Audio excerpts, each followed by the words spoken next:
Ladies and gentlemen, welcome to the Rum and Regret podcast. I am Andy Drake. Johanna Myers. Nate Tussey, and we drink and we know things.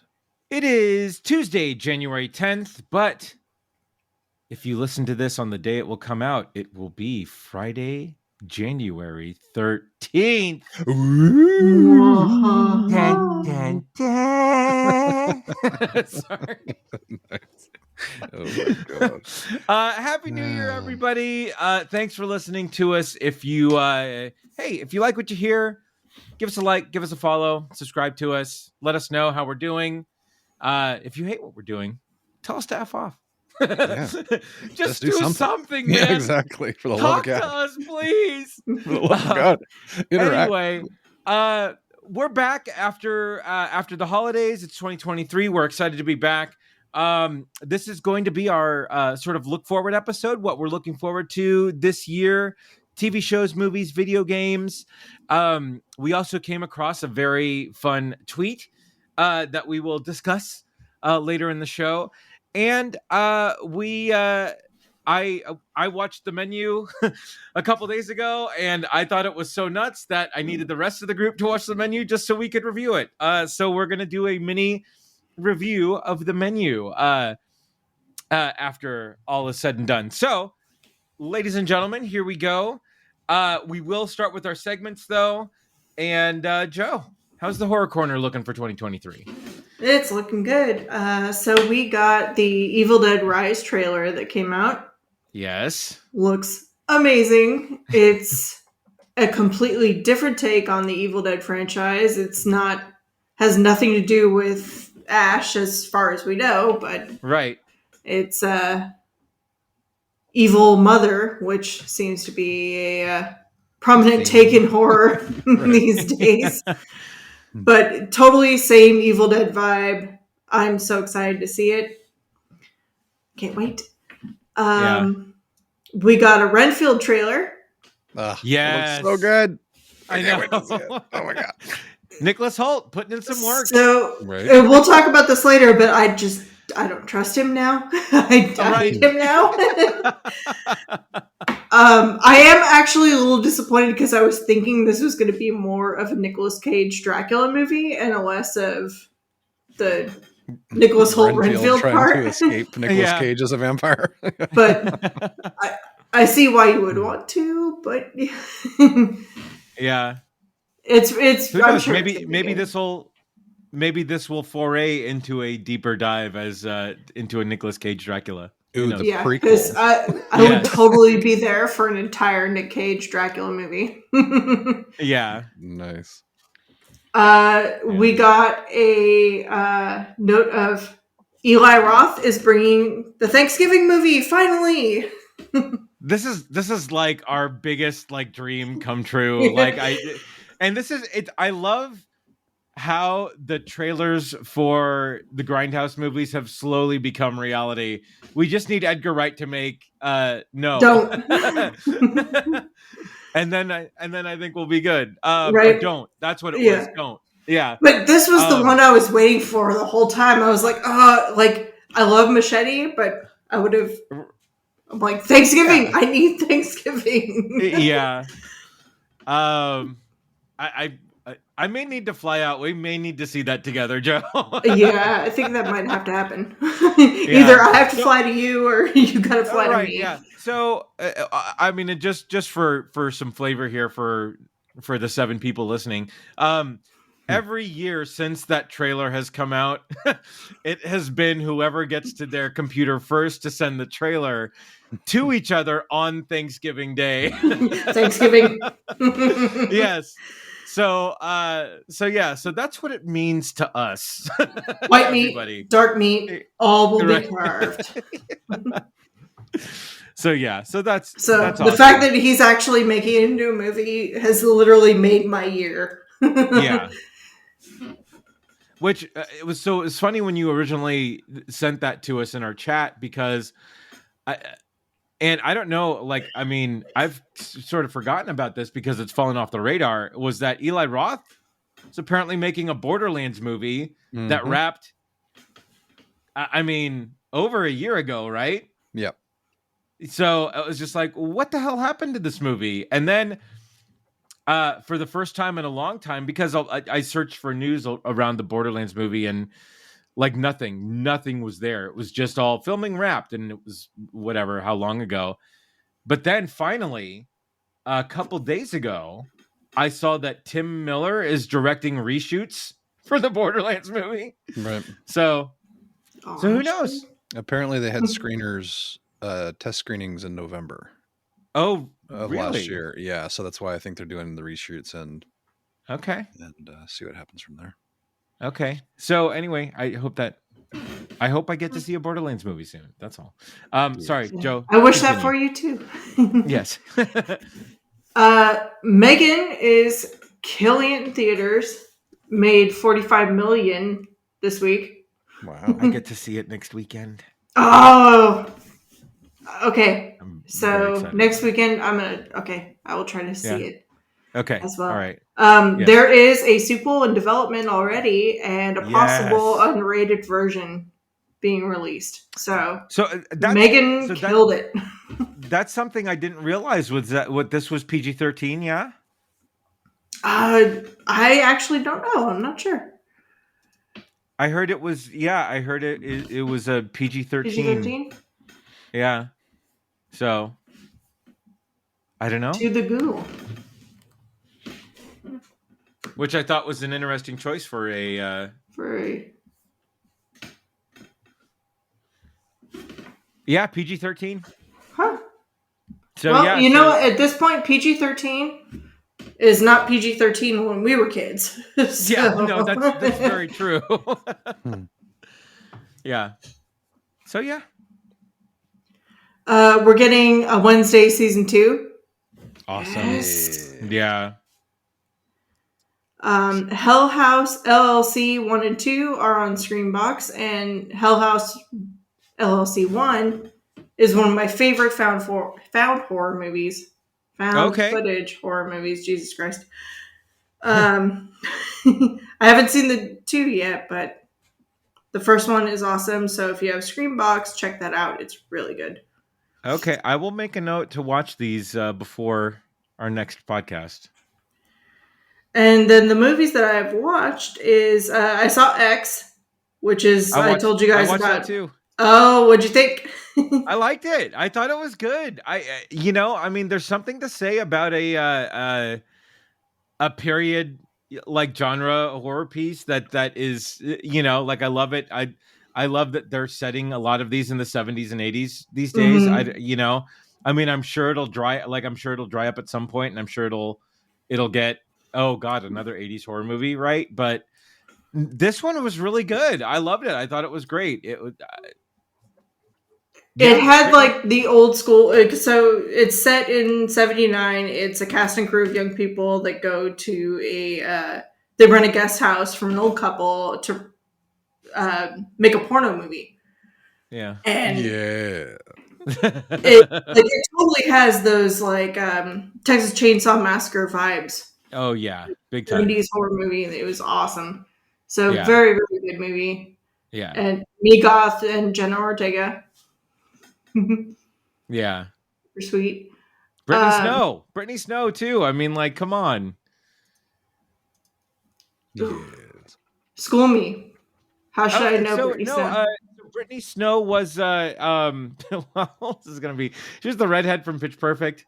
But she was also I know that's my first go-to. That's hilarious. Oh, did you see Bumper got an extension? They're making a season 2 of Bumper in Berlin. Yes. I love that show. It was so good. I haven't seen it yet, but I saw that notice and made sure to let you know. Yeah, no, that's great. Oh my god. So what else has she been? She's been in a ton of stuff. Brittany Snow has been in sorry, and I for some reason I don't know why, but everything else is mush right now. But she was the daughter in The Pacifier. She was in John Tucker Must Die. She was in Prom Night 2008. God, what else? Oh man, I'm trying to. What else would have? I mean, she's actually been doing a bunch of horror as of late. Anyway, but she was like the main beautiful blonde girl in the. So anyway, sorry, I'm totally derailing you here. So continue. The next one I watched was Possession from 1981, which is on Shudder. This is like a cult classic horror film that's ungodly weird, but it has a young, really, really young Sam Neill as the main character. So obviously I was like, I'm in. And afterwards I was like, it's a good movie, but it's one of those of I need a palate cleanser for this. No way, God. Really? I'm not watching this movie. Well, not because it's like gross or weird. Like it's the vibe. It's that like weird 70s trippy horror vibe, and I'm like, oh God, what the hell did I just watch? Did this fall off the side kitten scale? A little bit. Yeah. But it's more like, if you've ever seen Suspiria, the original Suspiria, it's that same kind of like the music and the camera angles make it super weird. And it's just like, I think I might have vertigo and I just watched something really, really fucked up. Yeah. Okay. But I do want to watch it again because it's acclaimed in the horror community as being like the cult classic horror film. Okay. So I'm like, it's on Shudder. It's for free. Watch it. Maybe it's watch it, but just be prepared to put something else on to like reset your brain. Because it's like, one, what the fuck did I watch? Because I'm kind of confused because it's 70s and weird. And then what the fuck did I watch? Because it's really fucking weird. The ending is just like, what? Yeah. So yeah, that's my horror corner. All right. Excellent. With that, we'll move into the streaming service selections of the week, and this is a light list because I'm mainly focused on what I'm looking forward to. But I got a couple of things that I can mention here. I got Jamie something for the horror corner real quick, if that's okay. Sorry. I forgot that it was kind of associated. So I watched the first episode of Mayfair Witches today. Oh yeah, I was gonna. Nice. What do you think? Yeah, I won't. I mean, if that's on your list, I don't want to go into it too much, but I figured it tied in here. I love. I loved the Dario and I are very connected. A very sordid past with you two. Wow. Yeah, we've been through some stuff.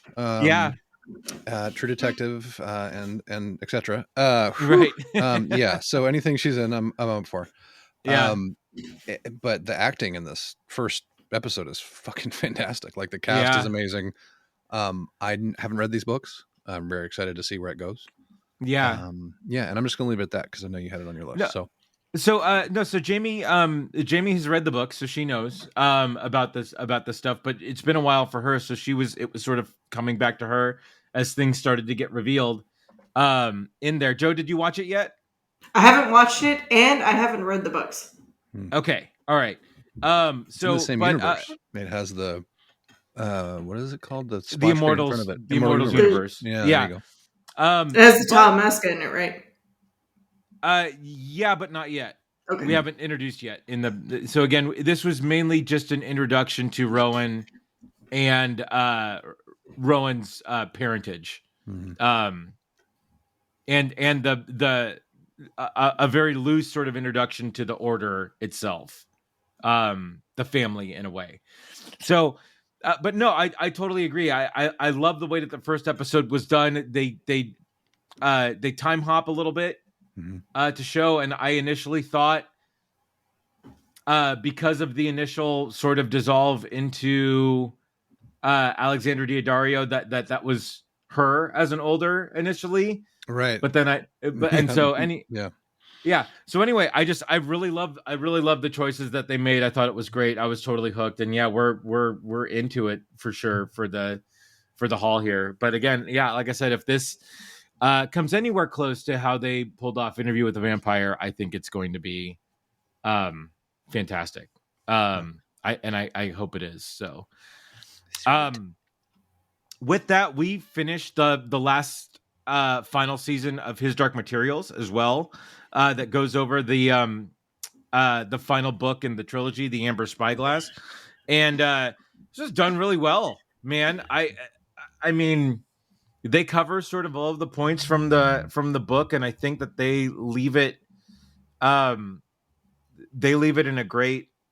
I mean, they finished up. It really tied the room together, is what I'm trying to get at. It was a fantastic season, and I mean, it's not the book didn't have your typical sort of happy ending for it, but it was a sort of a make sense ending for what happened, and they pulled it off. They pulled it off in the show as well. So I really enjoyed it. So if you've been keeping up with His Dark Materials, watch it. It's really good. Ghosts has come back on Paramount Plus. So great. I love that show so much. Yeah, it's pretty fun. And then Glass Onion, Knives Out Mystery came to Netflix. The movie. You watch that still? Yeah, it's great. Daniel Craig is on just an epic level as Benoit Blanc, and the surrounding cast: Dave Bautista, Kate Hudson, Catherine Hahn, Edward Norton. Just everybody's really good in this, and it is a very, very fun watch. So if you have the chance, go ahead and watch it. And with that, I'm gonna save sort of the rest of my stuff for what's coming up. So cool. Nate, any streaming selections? Or I do have a couple streaming selections. So Yellowstone season 5, part 1, because they split it apparently. Okay. Fucking great. It's more of the big skies and amazing. Like, I want to go there. I must go to this place. And the character development's insane just for the half of the season. Annie and I got her hooked on it. She blazed through like 4 seasons of Yellowstone super fast. Nice. And and so we watched the last, whatever, it's 8 episodes or whatever, the first 8 episodes of this current season in one sitting. Like, we vegged out. I think it was New Year's Day. Yeah, she was at my house, and we like interspersed 8 hours of TV with whatever else, recovery from the day before. I think that's where it was. It was amazing. Anyway, we had a blast. Something else that I finished was The Recruit. So this is from the makers of The Rookie with Fillion, but it's following a recruit in the CIA. He's actually just a lawyer in the CIA, but ends up getting swept up into all kinds of stuff, and it has all the fun spy shit where you go across different places in the world, and has a pretty cool underlying story. So I'm excited to see where that goes next. Very wide open as far as that show goes. And then we've been watching Pennyworth on HBO Max.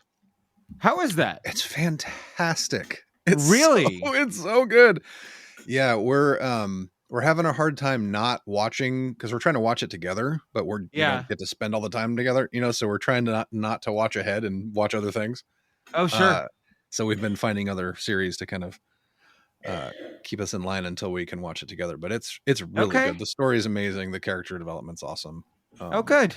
All right. That was something I just didn't run for a while. Yeah, it has been. It's like 3rd season or something like that. Yeah, it's like 3rd or 4th. I think it started in 18 though, so I'm not sure when. There was a break, I think. This was one of those shows that started on DC's streaming service, right? Oh, really? And then I think it moved over, and it's a bummer too, because I heard, because it was this show and the Swamp Thing show. Yeah. That started, and like, you can't find the Swamp Thing show anywhere. Like, it's not on HBO Max, but I heard that it was really good too. So, but this is one of those shows that I wanted to wait for somebody that I knew to watch it before I jumped into it. And it's really good. It's definitely worth it. Thank you. The acting is fucking fantastic. I mean, not just like, every character is amazing in this. All the supporting cast, all the way up and down the line. I also started watching Young Justice with Addie. So the Young Justice League on HBO Max, because they have all of the Justice League stuff now. So that's right. She's really enjoying that. What else? I'm sure there's other things, but that's it for me. Okay. All right. Great. Yeah. Well, with real that, quick, Nate, I have a streaming service. Sorry. One more little interjection. What you got? Please. So Ken and I watched on Netflix Ancient Apocalypse. It's the Graham Hancock travels the globe and with evidence of civilization, pre-Ice Age civilization.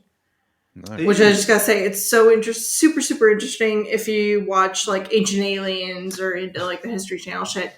Okay. So absolutely check out Ancient Apocalypse on Netflix. It's really, really awesome.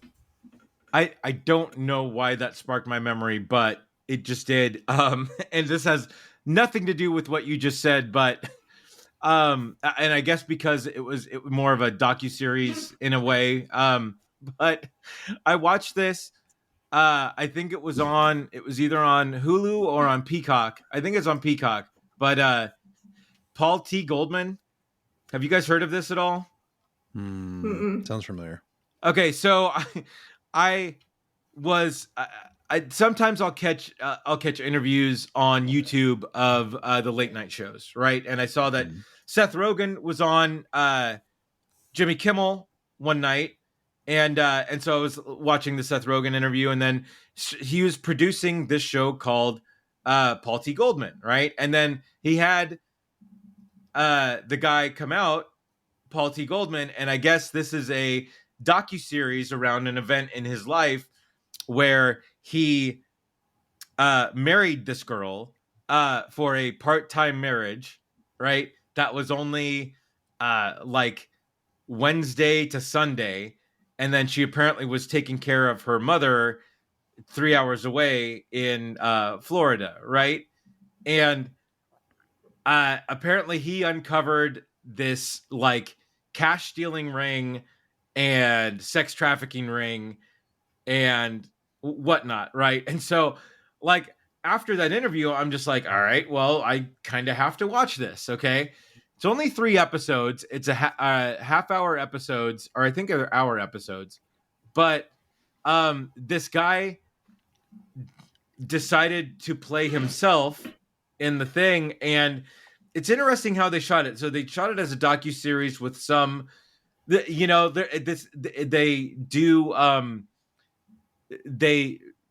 do dramatizations of what really happened in this, I mean, almost like those real stories from the ER type thing, right? And so anyway, but it's the guy sort of reliving this weird elements of his life, and it's interesting because they do this, right? But then they show the behind the scenes of them filming, him talking to the other actors on set, and they're like, dude, this really, was this really how it went down?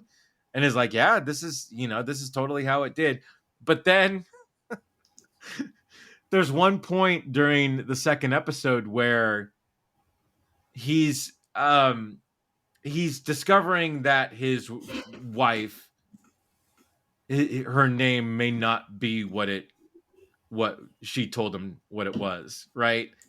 And so he decides to rely on a psychic to get the information. And they have an actress playing the psychic, but then they show the psychic, the actual psychic, watching the actress playing the psychic.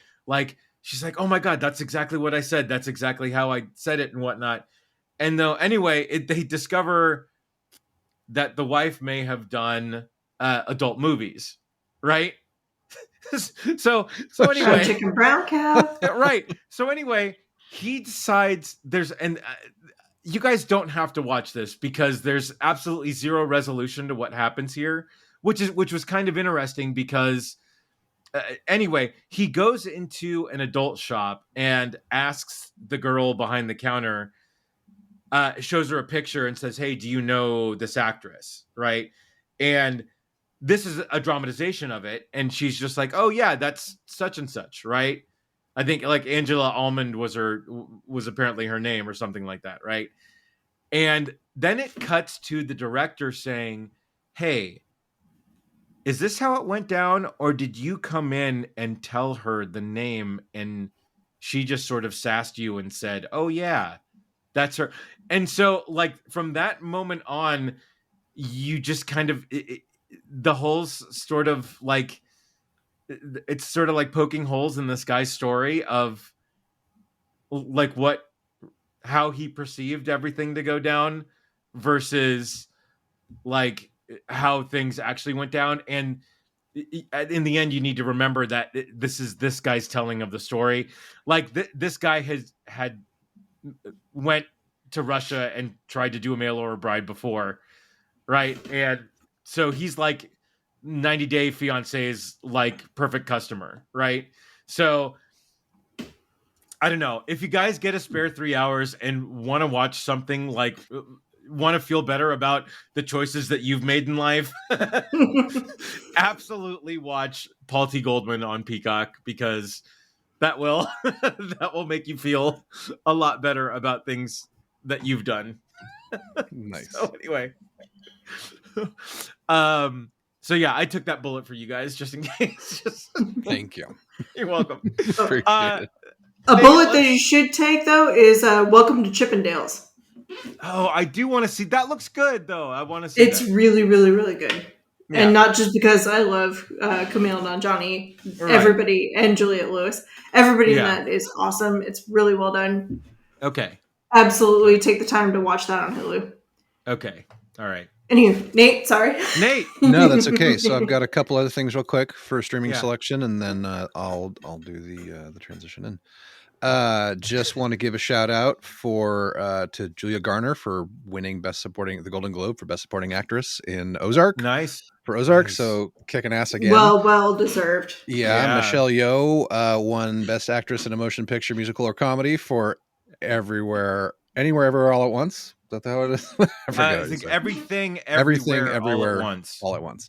Which we finally saw and is so great. Yeah, you mentioned that. Oh, man. I haven't seen it yet. Oh, Joe, you've got it. This movie is right up your alley. Oh my Short god. Round, dude, is so great in this. I love, and that's where I'm headed next, because he won the Golden Globe for Best Supporting Actor for this. Dude, so worth it. First anything in Hollywood in 30 years, and he was basically in tears on stage. It was fucking fantastic. I can't wait to watch that speech, because I mean, we all knew him from Goonies and Indiana Jones and the Temple of Doom, and man, like the fight scene with the fanny pack. Yeah, everything. He's a badass. Like, yeah, his speech it's pretty quick. It's like a 250. But he's basically I forget, it was his mother, basically said, never forget who gave you your first opportunity. And so George Lucas, Steven Spielberg was there in the audience, and he thanked him profusely, and then transitioned into, and then 30 years later, these two guys thought of me for their movie, and thank you so much for the two guys for that made this movie. Yeah, it was amazing. So also Zendaya won again for Euphoria, Best Actress in a Dramatic Series, which again, it's so good, but Jesus, so disturbing. Yeah. And with that, we will transition into the Marvel Minute.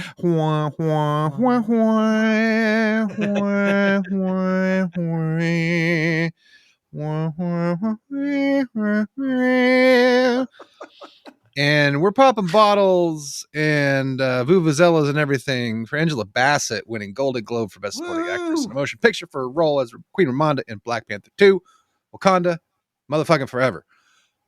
Yes. Which drops on Disney Plus later this month. It's on my list. February 1st, it looks like. Yeah. No, it's all good. But yeah. I promise I will watch Black Panther and Wakanda Forever once they're both on Disney Plus. I still can't believe you haven't seen that, Joe. Joe, you guys need to come. I will come watch it at the theater. God damn it. Okay. It's they made history with this, so it's fucking awesome. Well deserved, and it hopefully she wins the Oscar for it. So so that was the most recent thing. I basically only covered year to date for MCU kind of major stuff. So let's see. Not a lot here, actually. There's a lot, but I just pick and Well, yeah. kind of chose a little bit. The one thing is that we almost lost Hawkeye. Like, oh no, I'm not Hawkeye. Right. But Jeremy Renner legitimately almost died. Apparently his snowcat plow flipped over on him. It wasn't that it rolled onto him, or like the brake failed. It literally flipped and shredded his leg apparently. And his neighbor, who's a doctor up in Tahoe, thank God, was able to stop the bleeding. And he basically said it's a miracle that he's alive, because this thing like crushed his chest and ripped up his leg real bad and all that. Thankfully he's in good spirits and still in the hospital, still drugged up, but he should make a full recovery. Excuse me, according to all sources. And that's good. Yeah, so glad he's going to be okay. So yeah, Black Panther 2 Disney Plus release date officially confirmed for February 1st, which will be cool. Everybody can bring that fun home, and I'll definitely be watching that on the big screen again. Let's see. A bunch of new characters confirmed to be returning for Agatha Coven of Chaos. So 3 WandaVision characters. So Deborah Jo Rupp from That 70s Show as the mom. She's coming back. Right. Okay. Catherine Hahn obviously is coming back because she's the titular character. Yes. And then Emma Caulfield, that played the neighbor Dottie, the blonde lady, is also coming back. And it looks like it's just going to be a bunch of witchy fun, because Aubrey Plaza, like there's a bunch of amazing actresses that are coming back for this they're going to have they're cackling good time. I can't wait to hear that. Let's see. Dave Bautista is kind of dropping the bomb on everybody. I mean, I think we knew that he was kind of done playing Drax, but the interview he gave kind of alluded to the fact that Drax is probably not making it out of Guardians 3. Sure. So after 9 years, 6 movies, and a holiday special on Disney Plus, Bautista is bidding farewell to Drax. And he quoted, "I'm so grateful for Drax. I love him, but there's a relief that it's over. It wasn't all pleasant. It was hard playing that role. The makeup process was beating me down. And I just don't know if I want Drax to be my legacy. It's a silly performance, and I want to do more dramatic stuff."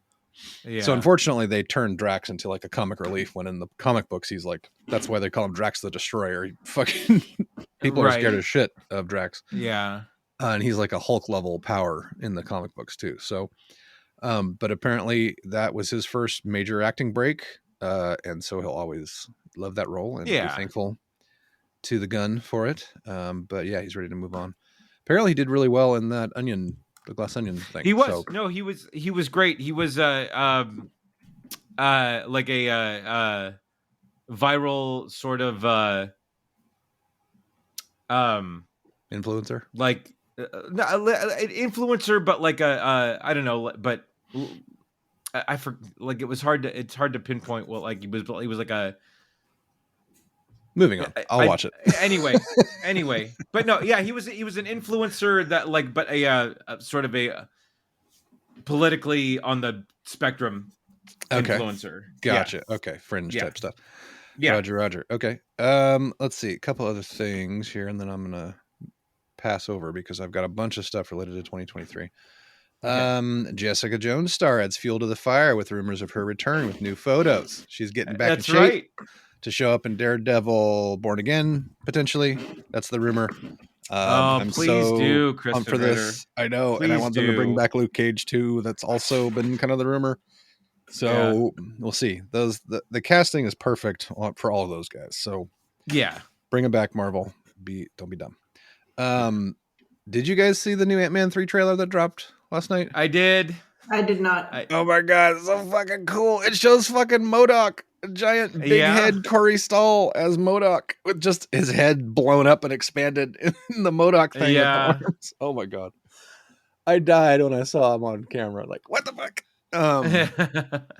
Yeah, so you see MODOK, you get to see a ton of Kang. Jonathan Majors as Kang and his power set, and like he's all over the place.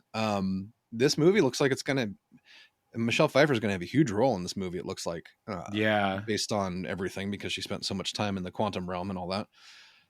It looks great. I'm really excited, and that's going to kick off Marvel's 2023 or the MCU theatrical releases. So that's what I have, barring all the 2023 stuff. So I will save that till we get to there. Okay.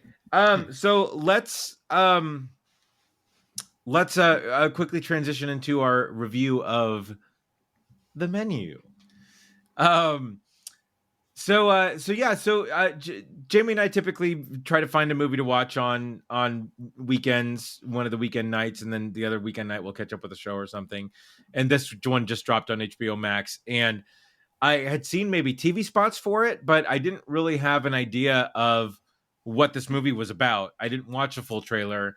I just saw Nicholas Hoult. I saw Ray Fiennes. I saw Anya Taylor-Joy. I'm just like, well, you know what? This looks like a fun cast. Let's give it a try. And then, holy crap! Like this, like the second you realize what's going on, you're just like, oh man, check please. Yeah.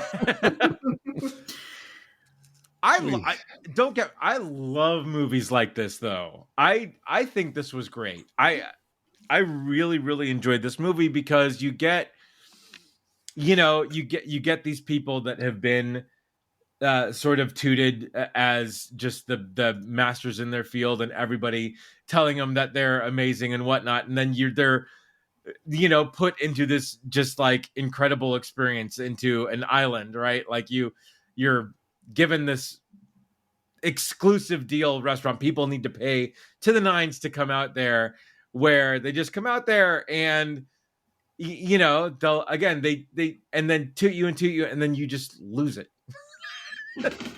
And then you plan this night to get basically everybody who has poo-pooed you right in the past, get them all in the same room, and then he dropped the pooted and poo-pooed in the same fucking review. I'm dying over here. I'm sorry. Go. I just like once I knew that was the plan, and that was the focus of this movie, I was just like, I was peeled to the rest of this movie.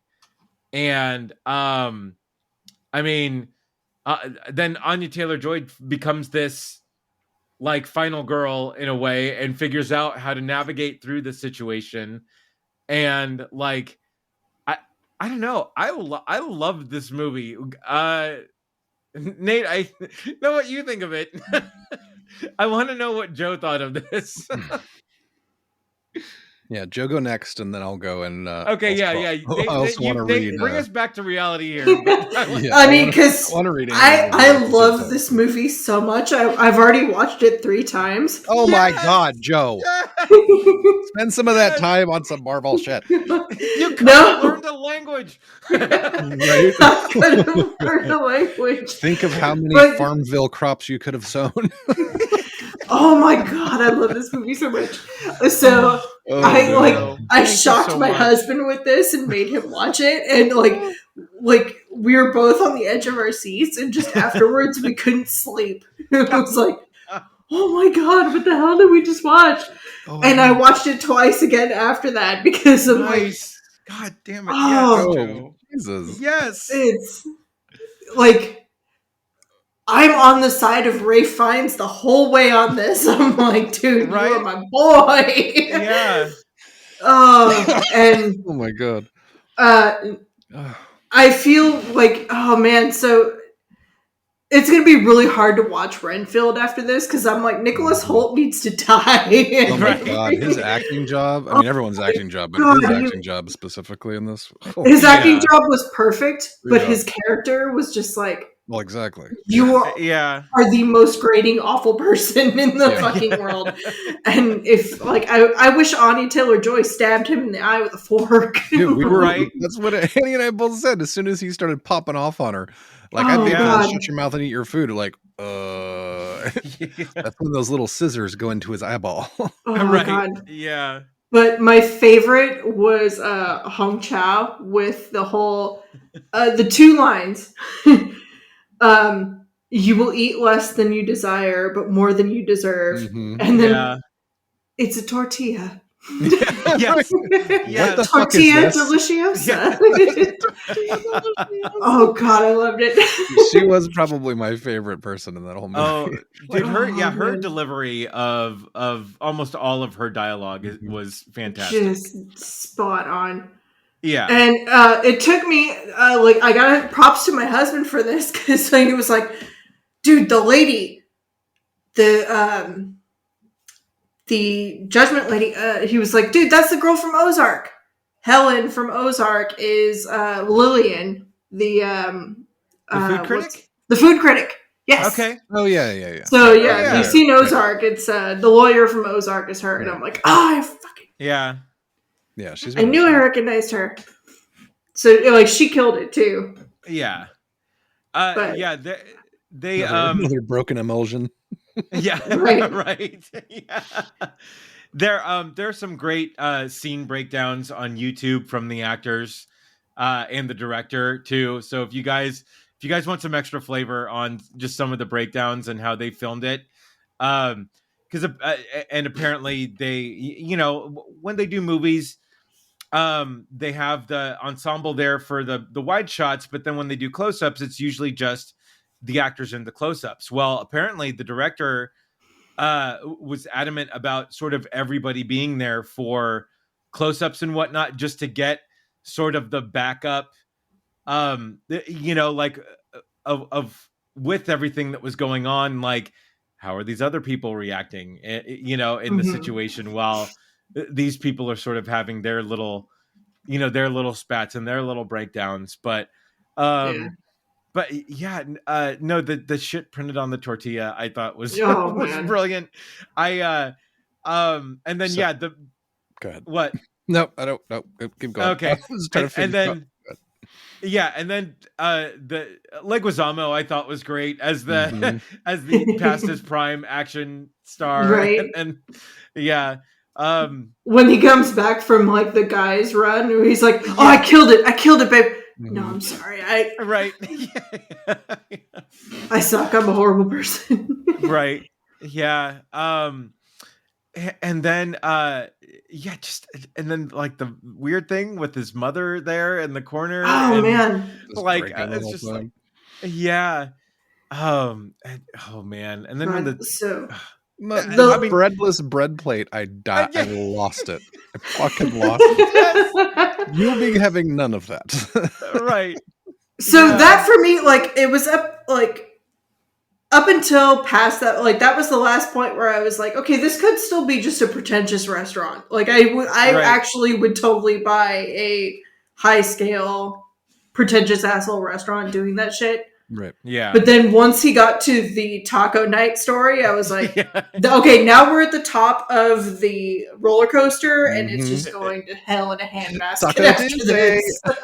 Once he did the Taco Tuesday shit, I'm like, oh, here we go. Yeah. Here's Ray Fiennes going fucking bananas. Yeah. So that one, and then the little egg that gave the guy to be the last one found when everyone ran away and he was hiding in the hen house. Yeah. Yeah. Here's your for being the last one found.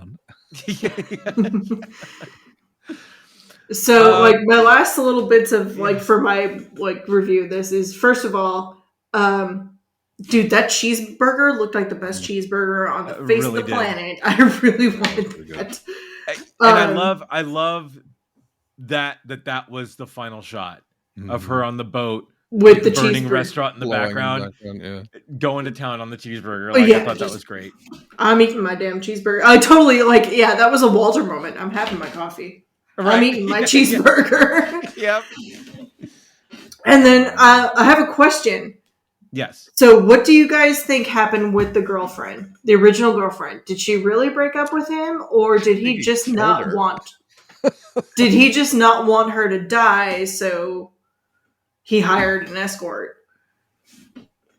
And if the breakup, if the girlfriend was there, what would their tortilla be? Oh yeah, I have thought about this for a while.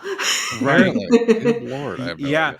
No, you know what? I mean, he's such a reprehensible character that the breakup seems like perfectly. And I like, you know what? I mean, if I were a lesser person and I knew that someone was springing a lot of money to take me to a spot and I was on the bubble of whether or not I still wanted to be them, I would love to sick them with a huge bill just to give my final two sort of FUs to the person while I like, all right. So like I don't know, and if that makes me a terrible person, I am a terrible person. But No. if I got to break up with somebody and stick them with a 1250 plate, Yeah. So think of it this way: they curated the guest list, so yeah, she so she should was have part of it. died. Yeah, She should have exactly. died. So Just that so she would that's kind of my question is like I mean, obviously enabling it him to totally get fucked up in. the menu. Right. Yeah, Did he do it on purpose or not? And then also, like, is he saying too, is the chef mad? Like, he's always like, is chef mad at me? Is chef mad at me? Is he mad at you yeah, because you broke a glass and are being a dick in his restaurant? Or is he mad Right. at you because you didn't bring the girl that was supposed to be here? Right. I right, mean, that's a fair point. He told him ahead of time what was going to happen, but Yeah. yeah, I think that was at the end, the bullshit part of it, like that, and the fact that he was a food guy that can't make anything. Yeah. yeah, It made Tyler's bullshit. Oh, it was so great. I love the ingredient list they show. yeah. Like undercooked Oh. lamb, inedible undercooked lamb with leek and in Butter butter or sauce whatever. and absolutely no creativity or Right. Oh, whatever. God. Yeah. Yeah, it was hilarious. Oh, Yeah, I so think after good. the first couple of like shocks of what was happening kind of wore off, it was hilarious. I mean, the whole mess thing when that started, like as soon as they put down the tarp, I went, they're gonna fucking kill somebody. Are they slaughtering an animal? What's happening here? Right. Yeah. And then they close the splash curtains on the Yeah. fucking Yeah. Gallagher splash curtains on the kitchen, and like, oh no, this Yeah. is gonna go way This is bad gonna right go now. bad. Yeah. Yeah. Oof. Rough. Yeah. Um. Well, we know Joe So, loved it 3 times, for the love of I God. love that. That is so. I could not have hoped for a better answer to Joe. What did you think of the menu versus I've seen it multiple times. I loved it. I loved it. And I'm so glad because I honestly probably would not have watched it for a while. Yeah. Because it was kind of like Yeah. there was nothing about it that actually intrigued me. And then afterwards, and the ending was totally just like it reminded me of Midsummer. Oh With just like the s'more like dressing Yeah. with the little top and Yes. like everybody gets lit on fire. I'm like, this is Oh awesome. man. Yeah. No, I love. Yeah, I love it. So, so Nate. Yeah. I mean, What?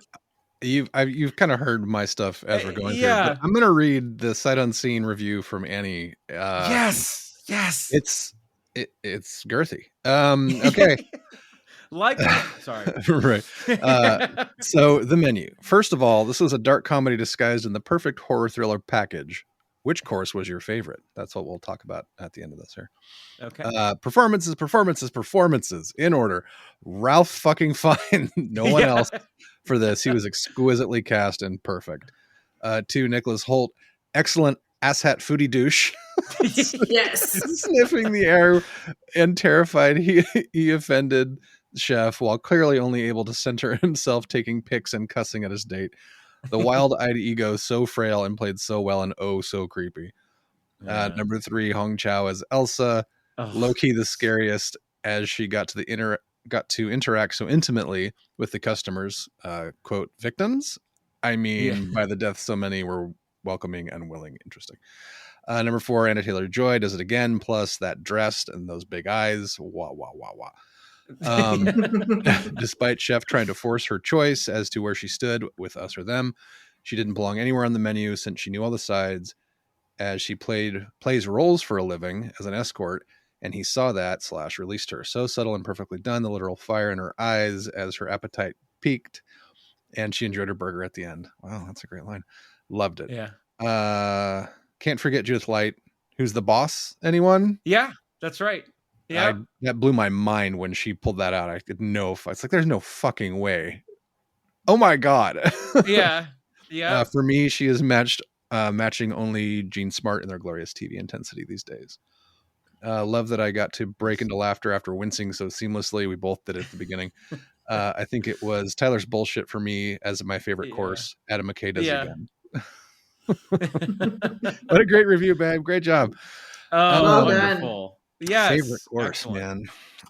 Yeah, I don't know. Deconstructed bread plate is pretty fucking amazing. Just for the sheer comedy of it. I think that's probably mine. Okay. All right. If we had to rate it, I mean, this is a solid like 9.5 for me. I just thought this was so good. 9.5. Jesus. It is. Oh It man. is. I just Oosh. thought. Yep. 9 for sure. Yeah. I watched it 3 times already. I know, right? And each time it gets better and better because like you get a little bit more of what's going on in everybody's tables and Yeah. Every time he clapped, I man. jumped. I know. Is he gonna do that every time? Yeah. Right? Yes, chef. Oh God. I know. Like seeing that and hearing that, and we had our TV turned up pretty well. Like I could only imagine what it was like in the theater Mm-hmm. in Right. those moments. So, Right. yeah. I'm gonna send you guys the Screen Rant article. It's basically what's behind the silver door, and Okay. it's just talking about all the different Nice. courses and what. Oh, so question. Yeah. Mm-hmm. So the silver door. That was another thing where I was like, wait a minute. So there's a silver door in the restaurant. Mm-hmm. Yeah. Is that the same silver door in the chef's house? Because it seemed to me like the chef's house was like way away from the restaurant. Yeah, right. But there was a silver door in the chef's house. Right. Yeah. So are they connected or am I tripping? What's going on here? I don't know. You're the one that's seen it 3 times. Yeah, right. Because she goes to the bathroom and is like, what's behind the door? And Right. she's like, that's something special. And then Yep. she goes to go get the barrel and goes across to the smokehouse where his house is way over here. Mm-hmm. And there's another silver door. Mm-hmm. That was How many one of those. restaurants are there? Yeah. Like that was one of those moments too where it was still early enough where she excuses herself to go to the restroom and he pops up in the restroom. Oh God, right? Yeah. You aren't eating your food. Yeah, that was so I mean I think that was the point for me where it was just like where I knew this wasn't just going to be like the weird you know This like isn't a weird like food movie. Yeah. But no, I totally agree with Annie. I think Ray Fiennes like owned this role so big time. The board is perfect. Even the tech douches were did a great job at the table. Like yeah, right? Yeah. So no, I totally I agree. I just thought it was a pleasant surprise without having any sort of just knowing sort of the names and the faces that were going to be in it. Watching this and then getting what we got, I just thought was amazing. So and the little things like the title cards with all the recipes on them, and the course little scenes of like showing just the outside of like put an image first course, second course. Yeah. All right. The actual menu card in the show notes would be cool. Yeah, we can do that. That's dope. Yeah. Anything else to say on the menu, guys? Watch it. I don't know if you want to 3 times watch it, but definitely see it. Yeah. I watch it 3 times. It's worth it. Yeah. There's so many good things out there. Oh my God. Yeah. So with that, let's jump into what we're looking forward to in 2023. Do we want to do our video game poll thing first? Oh, yeah. Okay, so there was a tweet from, and let me properly quote the tweet from Lebertoxt, Insane Letterbox, says that you have an Avatar-sized budget to adapt one video game into a movie. What game are you adapting? And we got some good responses to this. I jokingly put as the first reply that I would do a Fall Guys adaptation, but make it like an extraterrestrial version of Squid Game. Oh, that's great. I love that idea. Oh my God.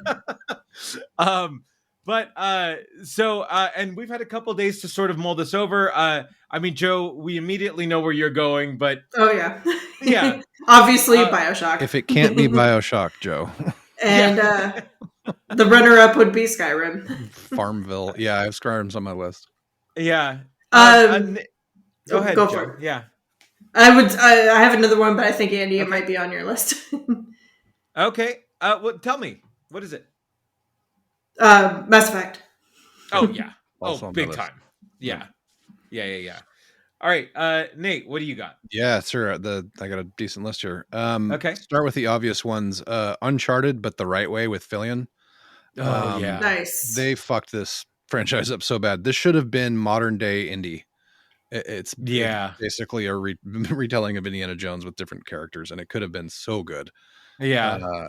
And they fucked it up. So I would Yeah. love to see them redo that. I'd love to see the Assassin's Creed 4 movie, which is the pirate one, which is my favorite Oh Assassin's Creed, yeah. Ooh, that would be because cool. it's fucking amazing, and just the visuals would be great, and the storyline is running through it is amazing. Dead Space. So I'm not a huge horror fan, but that fucking video game is amazing and would be the perfect fucking sci-fi horror thriller. Oh, dude, that's a great pull right there. Yeah. Obviously, we've got Borderlands coming, so that's kind of cheesy. Mass Effect I have on here. Skyrim I have on here. Dragon Age I think would be fantastic, like Game of Thrones style. Yeah. Like a 3-movie kind of thing. I'm gonna save the most obvious ones for last. So Space Marine, which they're gonna have a sequel coming out, I think this year, is in the 40K universe, and you're in a giant power armored suit running around slaying orcs and other Xenos and stuff like that. Anything in the 40K universe, I think, would be an amazing movie. And thankfully, we're going to have Cavill helping to produce some of that shit, which will be awesome. Let's see. Skyrim is on here. Dragon Age. God of War. I'd love to see that whole arc. Like, even if they can't do all the current stuff, but I'd love to see a trilogy that goes like from the beginning of the games when it's all, like Greek mythology, and he's just like the badass bald god slayer. And then moving into the Norse mythology now with the beard and everything, and the sun and all that. I think there'd be a really good, there's fertile ground there for a trilogy of movies. I think that'd be great. Yeah. Who would you cast as Kratos? I guess I mean, like, we could have a full on podcast on that. I don't know. I haven't really put enough time into it. I mean, let's not worry about that yet. Yeah. Let's see. What else? Elden Ring, which is my game of the year and one game of the year. Fuck, that game is so fucking amazing. I can't wait to play that again, actually. That would be just an insane spectacle as far as the movies go. And then the last one I had on this list is just blatantly obvious, would be fucking amazing, like Guillermo del Toro Diablo. Doing like a Diablo game. Wow. Like the original first Diablo. Sure. Out of his head would be fucking awesome. So, yeah. No, that's a great list. So the only one that you guys missed from my list got it well, is the Horizon series. I would love a movie on the Horizon series. Those are pretty cinematic as it is too, right? Like, just like Mass Effect is. Yeah. I mean, Mass Effect is a movie disguised as a video game, where I think Horizon is also in that. In that garb. But man, I would love to see that as a big budget movie. I would also love to see a large budget cared for Resident Evil. Like, we had the series with Mia Jovovich. We had the reboot with but it was so low budget. But it was okay. It wasn't great, and the series, The Village with Gwendolyn Christie as the, like, that'd be dope. There's a lot of great sort of period nuanced Resident Evils that just haven't been touched yet. And I think that you give me an anthology sort of movie series where that's the case, I think that would be great. But yeah, I would love to see Horizon on the big screen, and just somebody that has care. And I want to see that damn Borderlands movie. I need to see it. Well, the cast alone, Jesus, like, I know the cast alone is great, but I don't know. Hopefully it's good. I don't see how that ends up being good. Yeah, we had some great responses to our to the retweet of that tweet here, and Chance Whitmore from Strife Seek Fine says Mass Effect, agrees with us there. Welcome to Game Corp from the Game Corp podcast, the gritty reboot of Tetris. That's just great. Danny Brown, Shenmue, which I haven't played, but apparently pretty good. Mono Rants, the movie podcast, agreed with Joe. BioShock, Rob Jones, The Secret of Monkey Island, Cult Connections, Tiddlywinks, the Retro Archive TV podcast, Atomic Bomberman. My buddy Corey Hall said The Suffering, the old Xbox game, which I thought it good. And then the weird thing about that podcast agreed with us there with God of War and Horizon. Nice. So, Legacy of Kain would be a good one too. That's been popping up lately. Oh yeah, on a lot of my feeds. But then the other one I thought, what's the? God, I can't remember the name of it. It's the where you're playing as like the god of death or the god of war or this Darksiders. Oh, Darksiders would be great. Yeah, it would look fucking insane, right? Yeah. Another series that would be good, but I think it would be impossible to cast, would be Red Dead Redemption. I think that's a lot easier than you think. Like, just get the cast of Deadwood in there, and it's like, sure, the Oliphant, and yeah, no, yeah, okay, that'd be pretty good. One I was just thinking of, if we're talking about retro games, like Metroid, would be really cool. Metroid. Like an alien, like Ridley Scott does Metroid or something like that. Oh man, that would be amazing. Yeah. Who would play Samus? I think we need to expand this into a whole podcast, frankly. Like we might have to. Let's get some of our nerds in here as guests and let's break this down. Yeah. Okay. I totally agree. I like that a lot. I like a lot. Okay.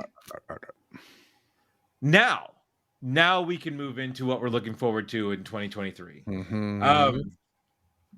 Joe, what do you got? All right. So just going through TV, movie, and video games, just straight through it.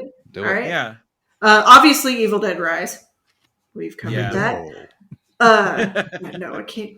Why would I ever watch that? Indiana Jones. Yep. So excited for that. Could we call it something else than the Dial of Destiny, though? Just like he dropped the soap. Come on. Right. Hey. It doesn't have Shia LaBeouf in it. I'm here for it. Also true.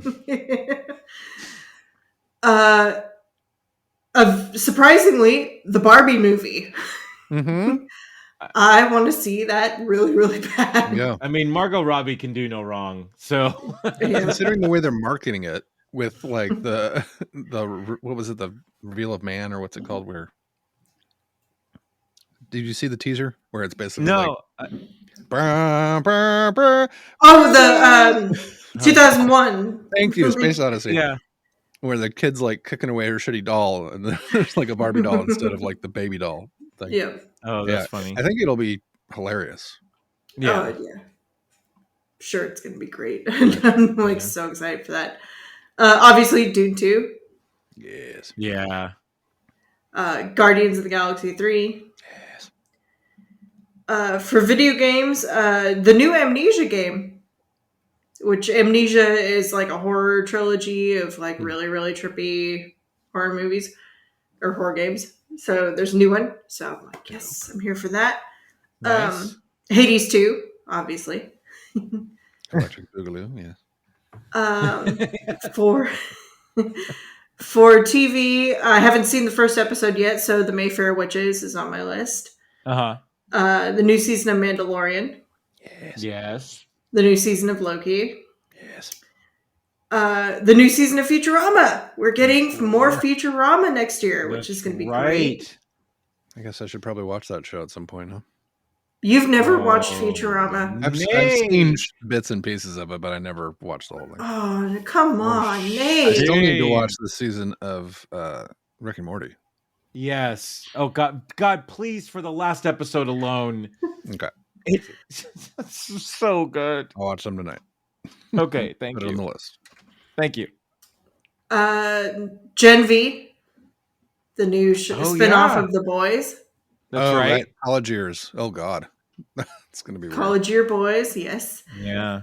And sadly, the last Henry Cavill season of The Witcher. I'm looking forward to it, sadly. Please don't ruin The Witcher for me. Yeah. Well, apparently, Liam Hemsworth is getting fucking gigantic to play Geralt. So we'll see what happens. Yeah. Cavill was the perfect Geralt. He was. I hope they kill him off and they have Liam's character be a different Witcher. That would be cool. That like, would be I would cool. be okay with that. Me too. Yeah. I think that's that the would only make it way that okay. works out. Yeah. You hear that, guys? That's the only way it's okay. You Do heard it that. here first. Yeah. I'll be okay with Geralt getting killed that way. Mm-hmm. He's gonna save Yennefer with his giant cock. I need to go take a moment, guys. Can we take a break? Oh, geez. All right. Let's all go to the lobby. All right. On that note, that's that's it for my 2023. Oh my god. Okay. All right. I'll go next. I have a short list, and Nate, you can round it out. So this Sunday, HBO, we get The Last of Us starting. I'm really excited about this. All the trailers look great. Obviously the actors are fantastic. So let's go for it. We have a new season of Star Trek Picard dropping on February 16th, which is pretty much the old cast of The Next Generation for one final adventure, which this is the final season of Star Trek Picard. So I'm sure they're going to go out with a bang. We do get a new season of, and I still need to watch previous seasons here, but we get a new season of Vikings Valhalla coming out this year, which should be fantastic. Amazon just dropped the trailer for the second season of Carnival Row, which comes out in February 17th, which I'm excited for. However, my sights are set on March 26th, Showtime. Yellow Jackets season 2 comes out, and just announced Elijah Wood is back, are in season 2. So I am so stoked for this. They released a promo shot of him standing right next to Christina Ricci's character, and she is fantastically nuts in this show. If you guys have not watched Yellow Jackets, shame on you. I have not. You guys need to watch this because it is I can't explain it. I would do it injustice to try to explain it in any way, shape, or form. But in that regard, in video games, I cannot wait to play Suicide Squad Kill the Justice League this year. It's on my list. When that comes out, if that's multiplayer, Andy, we have got to play that together. We have to hook up on that one. That'd be so Absolutely. much fun. Oh my god. Yeah. But that's my short list for what I'm excited for what's coming up.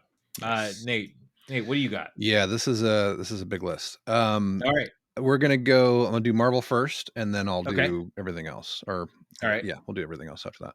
Okay. Let's see. So, this is a big year for Marvel people. There are 5 Marvel movies releasing this year. Wow. Yeah, it's a lot. Let's see. Sorry, close that. So starting off, Ant-Man and the Wasp: Quantumania, February 17th. So just around the corner. Okay. Guardians of the Galaxy Volume 3, May 5th. Going to be amazing, and people are going to cry a lot, I'm sure. Spider-Man Across the Spider-Verse, Part 1, June 2nd. Oh, that's right. The sequel to the best Spider-Man movie ever made, in my opinion. Then we've got The Marvels on July 28th. So it's going to be a fucking busy summer, May, June, and July. And then apparently Kraven the Hunter is coming out in October. Oh, okay. Slid into that emptied blade spot with Kraven the Hunter. So, what's the guy's name who played Quicksilver and died in Age of Ultron? Aaron Taylor Johnson. Aaron Taylor Johnson, thank you, is back as Kraven the Hunter. So we'll see how that goes. He's a Spider-Man villain, and I was kind of shocked that this is a Marvel movie. This is Universal's, or this is Fox's. Sony. I think it's Sony. That's right. Sorry, Sony. Yeah, Venomverse, but right? it's listed as a Marvel release. Yeah, MCU release. Right. So okay. Yeah, so we'll see what happens with that. That should be a big reveal for a lot of stuff that they're doing in that universe. Yeah. So we'll see what happens there. There are talks that Aaron Taylor Johnson is up for James Bond. Really? Yeah. Huh. They're going to do like a prequel situation, like young year one Bond. No, he's. I think he's as old as Craig is when he got the role. No way, really? Yeah, I think so. Yeah, that might be interesting. Yeah. Let's see. Disney Plus series in 2023. Marvel specific. We've got What If Season 2, 2023. Doesn't have a specific date. Secret Invasion, which is going to be fucking insane. Supposed to be sometime in the spring, still TBD. Wow. Loki Season 2 coming in the summer. Ironheart in the fall. X-Men 97, which is a direct continuation from the old cartoon series from 1997. It's coming in the fall. Echo listed here as late 2023, but I heard today that it's being pushed to next year. Which I'm fine with. Agatha Coven of Chaos, winter 2023, and then there's an unknown 2023 listing here for a Stan Lee documentary, which will be awesome. Ooh. Also, side note, this is 100 years of Disney this year, so there's going to be a lot of shit happening. Oh yeah. So keep your eyes out for that. Okay. Let's see, and then as far as video games related to Marvel, Marvel's Spider-Man 2 drops this year, which will be huge. And then Marvel World of Heroes, which looks like a Pokemon Go-esque outdoor activity game where you make yourself into a hero with different powers and fight other heroes with different powers, Pokemon Go style. Oh, wow. Yeah, it looks interesting. Anything to get the nerds out in the sun, I guess. So then let's see. Pivot to Star Wars real quick because it's Disney Plus and there's a shit ton of Star Wars happening this year. Yeah. There are 6 Star Wars series potentially this year. Wow. Yeah, starting with something that's out right now, Bad Batch season 2 with Omega.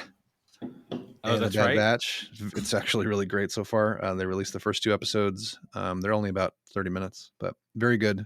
Look great. Mandalorian season 3, obviously. It's going to be a big one.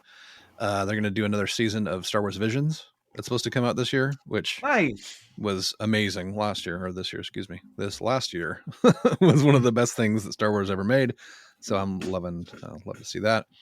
Ahsoka, live action Ahsoka series is going to be out this year, which is going to be so fucking cool. Oh my God. If you guys haven't watched Star Wars Rebels, you have to watch that before the show comes out. It is directly, it's a direct. So the way Star Wars Rebels ends directly relates to the show and what Ahsoka's doing and that whole thing. So if you haven't at least seen, it's a great series. It starts kind of slow. It's a little kiddie at the beginning, but it's some of the best Star Wars ever made. And it definitely has some of the best Star Wars moments ever. So do you need to watch Clone Wars before this? Or is it like you can just watch it on its own? Okay. No, completely unrelated. All right. I mean, that's not true. Tangentially related because it's in the same universe, but you do not need to watch Clone Wars at all in order to get anything out of this. And Rebels is worth it. I actually want to watch that again. There's also a Skeleton Crew show coming out, which apparently Jude Law has been tapped as a star in. But he's going to be like the only like experienced adult with a bunch of kids as his crew because they're marooned or something like that. So that looks interesting. And then there's also oh man, I had it here. There's like some kid. Where is it? Every Star Wars movie. There's actually some kid show, Young Jedi Adventures, new animated series aimed at young children and their families. They're like little kids with lightsabers, which is terrifying. Didn't make my list, but it's releasing this year. Keep Hayden Christensen away from him. Yeah, exactly. Right. Ooh, too soon. Too soon. And then moving on. So outside of the Disney Marvel multiverse, there's a ton of shit here. As far as shows go, where is my show list? Vox Machina season 2, January 20th. Oh my fucking God, I can't wait. 10 more days. That's going to be amazing. Last of Us, you already talked about. Yellowstone Part 2, and then everything else everybody else said. I didn't really have time to dig into the other shows too much because the rest of my list is ridiculous. So let's see. Movies. Winnie the Pooh, Blood and Honey. Oh, yeah. Oh, how did I miss that one? The day after Valentine's Day. Oh, Cocaine Bear comes out too, right? That's the next one on my list. Sorry. Sorry. 2 days later, followed by Cocaine Bear. So that's going to be a fun-filled week of bear action. Goodness. Yeah, a lot of blood and honey, apparently. So that 65 movie with Adam Driver, where he's going after dinosaurs in the future. Oh, that's right. Yeah, that actually looks pretty fun. That's coming out in March on the 17th. Also, that day is Shazam! Fury of the Gods, which will be interesting to see. I mean, they're releasing the rest of their slate for this year before they blow up the whole DC universe. So we'll see how that goes. By all accounts, it looks fun. Let's see. John Wick Chapter 4 is also in March. Can't wait. Giving me all the wick. Dungeons and Dragons, Honor Among Thieves at the end of March. I can't wait for this. Yeah, I mean, man, with all of the negative press swirling around Wizard of the Coast right now with what they're doing with their open game license, this is going to tank unless they do a quick about face, because they basically built this amazing industry revival in the last 10 years, but mainly off the backs of their fans and the people making content related to Dungeons and Dragons. And now they're just Hasbro's being insanely greedy, and they're going to blow up the ship trying to squeeze money out of it. So we'll see what happens. Yeah. Funny enough, the Super Mario Brothers movie, because there's no way this doesn't do $1 billion, because it's Super Mario made by Imagine, who, gave us the Minions and shit. So it's probably going to be really good. I really don't care that Chris Pratt doesn't speak in an Italian accent. I think that would have been a bad call. So I'm here for it. The cast looks amazing. I want to see Jack Black as Bowser. Let's go. Renfield, already mentioned. That looks fucking fantastic. I can't wait. Transformers Rise of the Beasts. That's right. That trailer came out. That looks good. Yeah, it looks like it's getting back to a little Bayformers action. We'll see what happens there. And that is June 9th. And then The Flash comes out on the 16th. Still, I can't wait to see that. Surprisingly, still, assaults and everything. They spent so much money. That's why it's still out there. Yeah, and we'll see what happens. Hopefully they did a pivot with their reshoots and just made it a Flashpoint. Like, nobody exists anymore. All different characters. So that makes it that easy. Indiana Jones, June 30th. Joe already called that one. The new Mission Impossible movie where Tom Cruise tries to kill himself. Dead Reckoning Part 1. July 14th. Oppenheimer is also coming out in July. That looks fucking insane. That does look amazing. Yes. The IMAX trailer for it was, oh my God, it was so intense. Really? Can't wait to see that. Yeah. There is an animated Teenage Mutant Ninja Turtles movie coming out called Mutant Mayhem that's written by Eastman and Laird, who are the guys that fucking created Teenage Mutant Ninja Turtles. So that looks awesome. That's coming out in August. Blue Beetle is another DC movie that's coming out in August. Maybe ? No, they said they're moving forward with it. And it's at this point, yes. It depends on how it's the kid from Cobra Kai, so I'm excited. Yeah, so the word on the street is, depending on how Shazam and the Flash do, they might pull it to get the tax revenue or the tax implications from it. So that's what I've heard in the I hope rumblings. I hope not too, because it looks fun. Yeah. Let's see. Obviously, Dune Part 2. That looks great. That's in November. Wonka coming out 12/15. That looks interesting with Chalamet as that's right, young Willy Wonka. That was Ghostbusters Afterlife 2. It's in December, apparently. I had no idea this was coming out this year. And then Aquaman and the Lost Kingdom 12/25 on Christmas Day. Wow. So that should be interesting. Yeah. That's my movie list, and I got games real quick, so I'll just blaze through this because there's a lot. Do it. So there's a Dead Space remake coming out this month for PS5, Xbox Series X, PC. That's going to look great. I'll probably pick that up. Hogwarts Legacy is coming out next month, which is open world Harry Potter. You make your own wizard, and you go around being a wizard. It looks fucking fantastic. We'll see how the reviews go. Don't give JK money though. Yeah. At this point, you can't really avoid that with anything Harry Potter related. So either you love it or you don't. Horizon Call of the Mountain. So the only reason I put this on my list is because it's a launch title with the new PSVR 2 that's coming out in February. Oh yeah, that looks insane. I don't have a VR set. I don't really have a lot of experience with it. I have some AR stuff, but I'm planning on getting this if I can. So we'll see. Yeah. So Xander got the Gen 1 VR headset for Christmas this year. Oh, nice. Wow. And so I was in Minecraft. Oh no. Setting this thing up. And it's pretty incredible. It's nuts, right? Yeah, it's good. And so Xander has this he has this pack, which is the Disney World Minecraft pack, and you can go on rides. Oh shit. In Disney World. And so we're just like, wait a minute. With the VR. VR. Yeah. We have the headset. So stuck Jamie on the Haunted Mansion. Oh no. In VR. That's awesome. Holy shit. And please film a reaction video of that. Okay, yeah, we're gonna have to try this when we go up there, Jobin. This is gonna be fun. It's pretty cool. Yeah. It's a legit, it's a very, very cool thing. And it just, when I was setting it up, I turned around. I was still in Minecraft.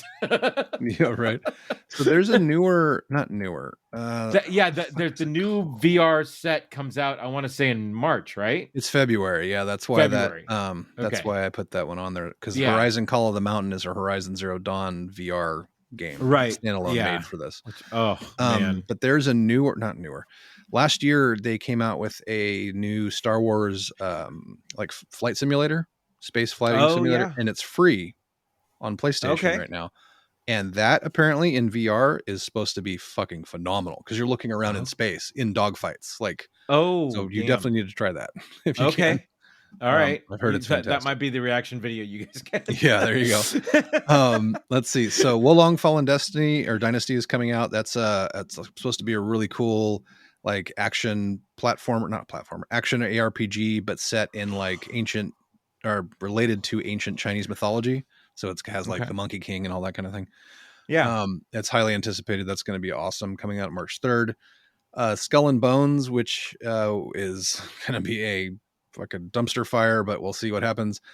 This is made by the guys that did the whole ship portion of the Assassin's Creed 4, like the naval combat and all of the water effects and all that, which is amazing. Like best part of that game.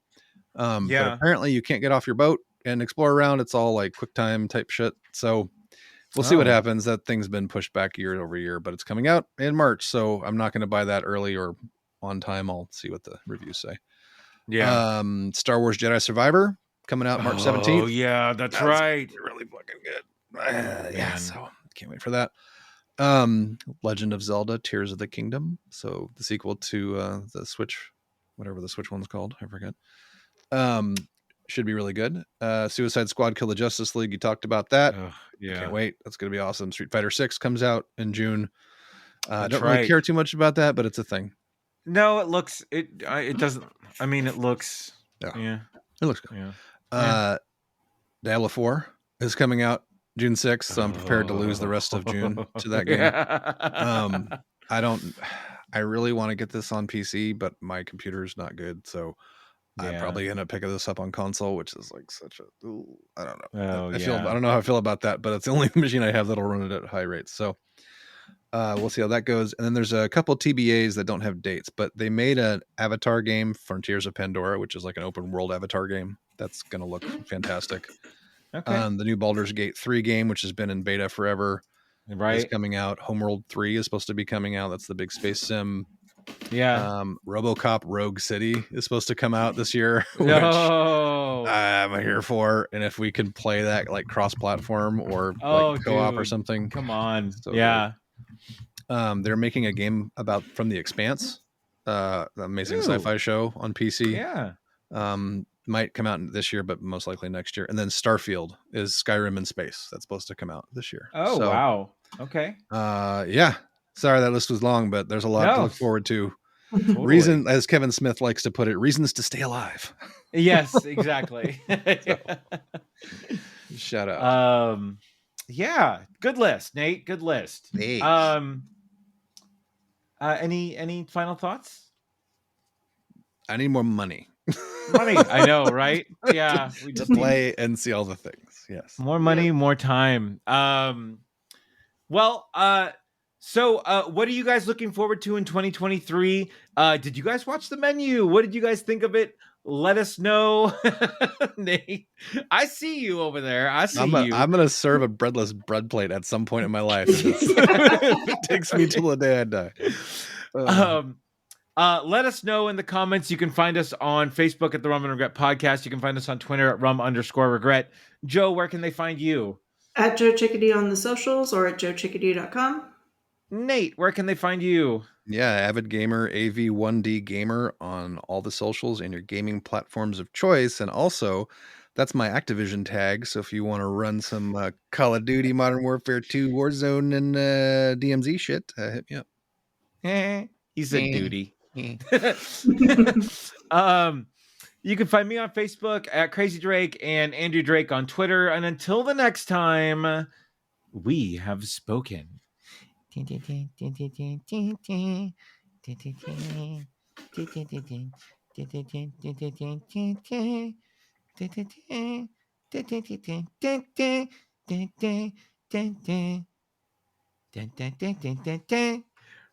the fuck is this?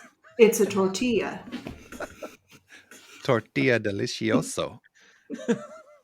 You smoke all day. You can't even fucking taste it. Yeah. Oh my god. Tortilla delicioso.